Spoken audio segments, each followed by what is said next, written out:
was when they researched the name of the law, it said blue lives matter. Now, what Edward Giuliani said, if that's the case, if that's a racist statement, then what are you going to say about blue lives matter? You going to me? They don't think because they're all caught up in this thing called, you do like I say do or you don't do. People got to be able to, Americans need their rights. They need their privileges. The Constitution of the United States is not colorblind. So therefore, you have to be able to deal with what it is and to make things happen. The Second Amendment, the First Amendment gives you an opportunity to talk to me and do whatever you have to do, demonstrate, protest, and get the news. That is vitally important. You know what I mean? So you can vex the man. Do you then find the proposed Muslim ban unconstitutional? No. You know what? He didn't know how to present it. So you say, forgive him, Father, you know not what he's doing. The Muslim ban is not the ban. He did what FDR did in 1941 or whatever it is. Which was bad. Yes, it was bad. Altogether bad. How you going to talk about Hitler in the concentration camp, you know what I mean? And then you go out and do the same thing. And I haven't went to all the concentration camps. I've been to Auschwitz. I've been to Krakow. I've been to Dachau. I done been there. I done seen people's hair been raised into rugs. I done seen people's bodies in the hot throwing in the furnaces. I done seen where they have the gas where you think you're taking a shower and the gas come out and kill you. I done lived with that. I done seen it myself personally. So I'm for mankind, humankind, black and white alike. I'm not going against nobody because of the pigmentation of their skin, the content of their hardened character. You know what I mean? But so you're against the Muslim ban? Oh, I'm against any ban, but you know what? Not against a ban. Just like anybody else, when you come to the door, the security, safety of this place here, they have to search you to pat you down. That, you do. So you go to the extreme if it's come from somewhere where the propaganda and the media exhortation, you know what I mean? But you go for the protection of America, but you don't do nothing that you wouldn't want done to you. So he's saying, I want to protect America, but he could have did it much more smoothly and much more sophisticated. Mr. K, when Donald Trump points out to an African-American in the crowd, he says, my African-American over there. Isn't that kind of racist? You know what? If that's all that to be bothered with racism, I would be smiling and being thinking, having my and the group would be flying down on Thanksgiving. Pointing out someone's skin. You're treating effect, not the cause. You must go to the cause. The cause is a corrupt, evil system of white supremacy and control. It is the greatest mindset, the greatest behavior, you know what I mean? The greatest attitude, customs. You got to be individually and institutionally. You got to be able to go to the cause. You know what I mean? Because he's trying to talk. Don't forget, he's not a politician. He don't know what to say that's gonna make him real good. He just saying what he feels, but he's gonna get. He's a good businessman. He's gonna pick guys like yourself that knows and that can do something. He can't do it by himself. And why do you think it's majority white people that attend these rallies? Very few Latinos, African Americans. Do you think there's anything to that? Any element of racism? You know what? All elements of racism. Racism is the thing that you can make people feel that they're inferior. That's what they do to the white woman. That she's privileged, she can't make a decision, so therefore she is not capable of being a whole human being. But if you keep working and be patient, we're gonna get it to you pretty soon. Yet she gave birth to them. So if she's inferior, you inferior. And the system of running the thing, she's inferior, and she's owned property. So here's how they describe it. You say, I admit, this is the white racist. I admit that the white woman should have, in spite of her frivolity and her not being able to deal with what is real, she should get her rights. And I admit that the slave that we took from Africa and changed and fed us and thought to be against his will, he should have his liberty. But what about the property rights? The master got property rights, he owned them both, and he pays taxes. So at this time, we got to go with the master. We go with the master, and don't worry, lady, we'll get you next time, and you to get back out there in that field with the whip and the lash. Donald Trump got 0% among the African-American vote in a recent Pennsylvania poll. Why do you think it is that so many African-Americans are not? Because they don't know either. They don't know either. They're ignorant and complacent about what the situation is. It's the system. It ain't Donald Trump. You know what I mean? And so that's why Reince or whatever his name is, don't want me with him. You mean a double D would be a bad mother, man? Do you understand that? They didn't like George Walker Bush. Do you know when we come here in Cleveland, in the letter for Bush, they had a billboard out, wanted dead or alive. Ed Gillespie.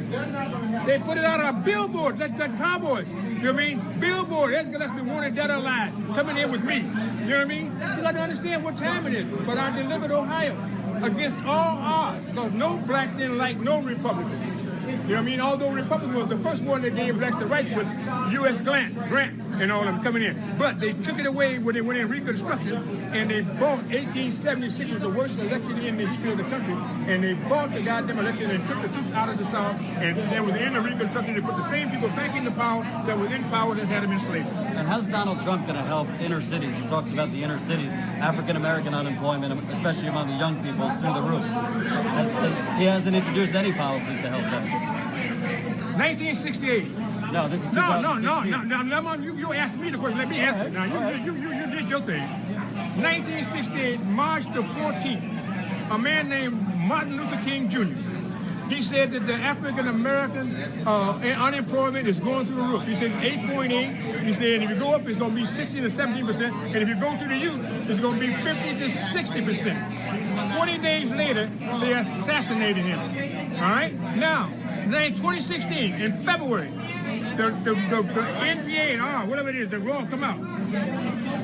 Black American youth, 8.8 unemployment. Black American youth, 16, 17, if you go through the 50s, because you got a lot of people that don't feel that they feel as hopeless. You even talk about getting a job. You ain't got those who would go there, the underpaid and the unemployed. So you got to be able to understand what he's got a job on, but that's why he got somebody like me that understands it. I delivered it for Bush. I got the people that give him one chance and he come out. What's he going to do for them, though? What's he going to do? He's going to give them a better America because we're going to make it do it. You know, that's what Any specifics or just make America? No. If we give America back to the American people, we're governed by the consent of the governed. We, the people, the power rests and rely in the people. And that's what George Washington said when he came into office. He said the people will always have the power. Somehow or another, the power is begotten into our leaders that we send to Washington to get us the rights that they're out there activating, just like you asked me these questions, and then say, oh, this is great, you got to do it. Now you go to Washington, and they give you an envelope, and next thing you know, you go to dinner, and next thing you know, you become a part of the problem that you would sit there to try to reconcile. You got to understand, man, it's a very smart system. I'm hearing no specifics how he's going to give jobs. Well, you know what? By creating American business and entrepreneurship, being able to bring people together to work for the betterment of our country, not for the betterment of other countries. You know what I mean? And still keep the respect and the culture, respect of the other country. Walk in their shoes. Don't try to intimidate. Don't try to buy them and intimidate them and coerce them. Understand, respect, R-E-S-P-E-C-T. What do you think of comparisons to George Wallace and Donald Trump? George Wallace, you know what? Go back to your Google go. Now you got to do that. George Wallace was what we call for a South, a libertarian.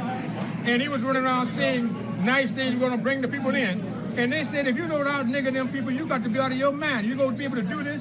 George Wallace then came up with segregation today, segregation tomorrow, segregation forever. And then the Lord struck him down and he got popped in there where he was paralyzed, where it really helps. You know what I mean? And he had to suffer all his life. But at the end, he was coming back appealing to everybody. All the ones that he had hurt, he was making appeals to them to try to justify his inconceivability of doing things wrong.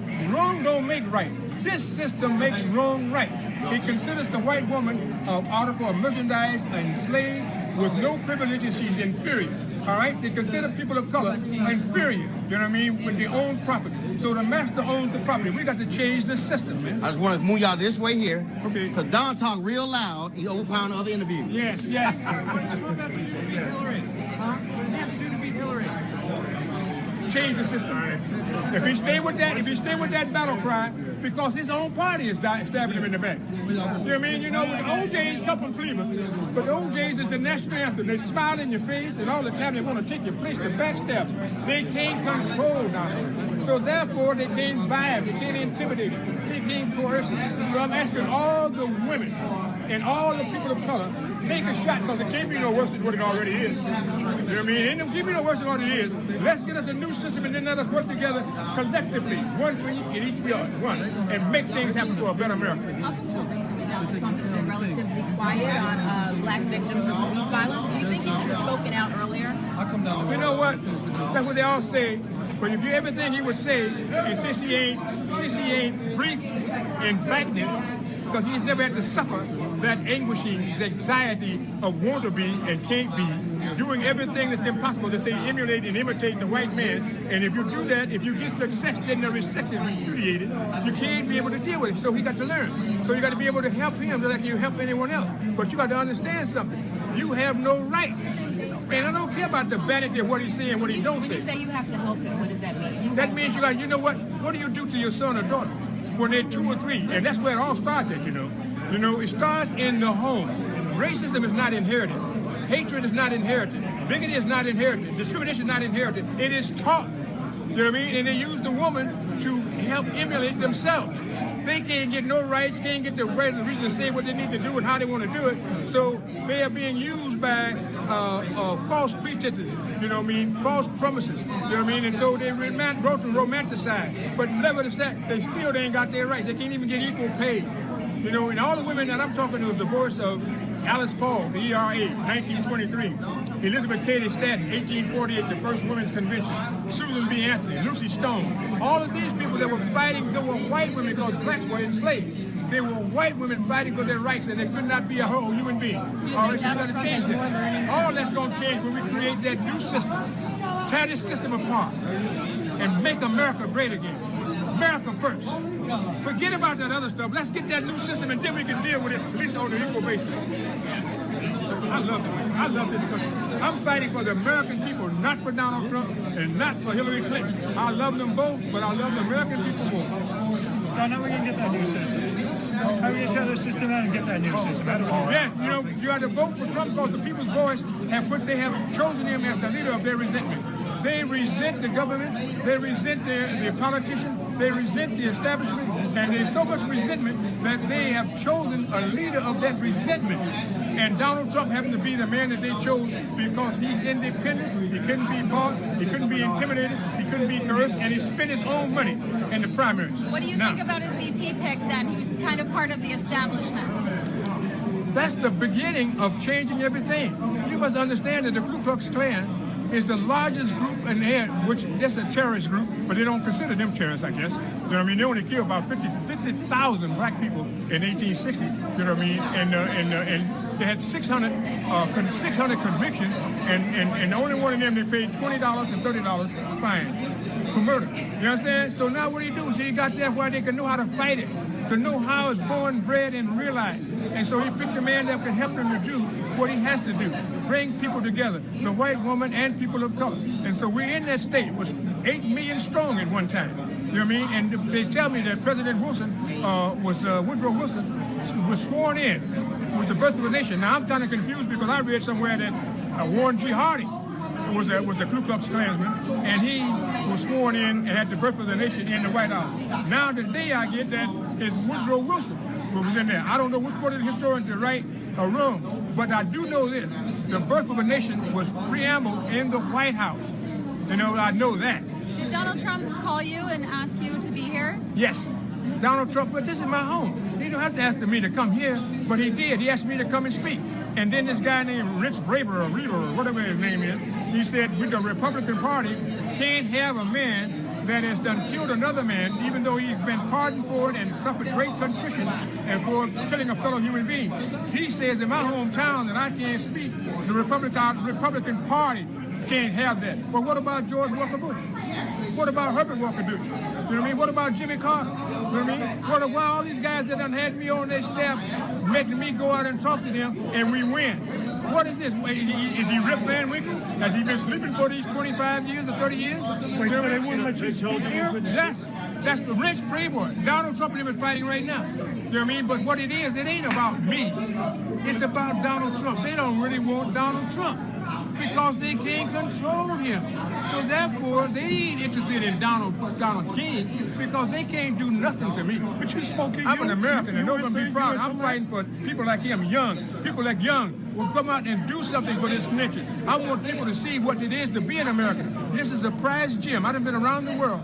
I done been everywhere. I'm on the board of Iran. I'm on the board of Israel. I'm a peace ambassador for Israel. Shimon Peres and Eri, Shalom Mazel Tov. I'm on them for it. All right, so why? Because I speak the truth. You know what I mean? With the Indian, a Native American. We talked in 2004. You was in New York. We did an interview at the convention there. That is so true. That is so true. So they didn't have you. They didn't ban you there. Why are they banning you now? That's what the bullshit is. That's what you must understand. That's the old game. How can he do this? It don't even make sense.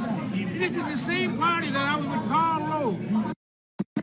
You guys are just tuning in. That is Legend.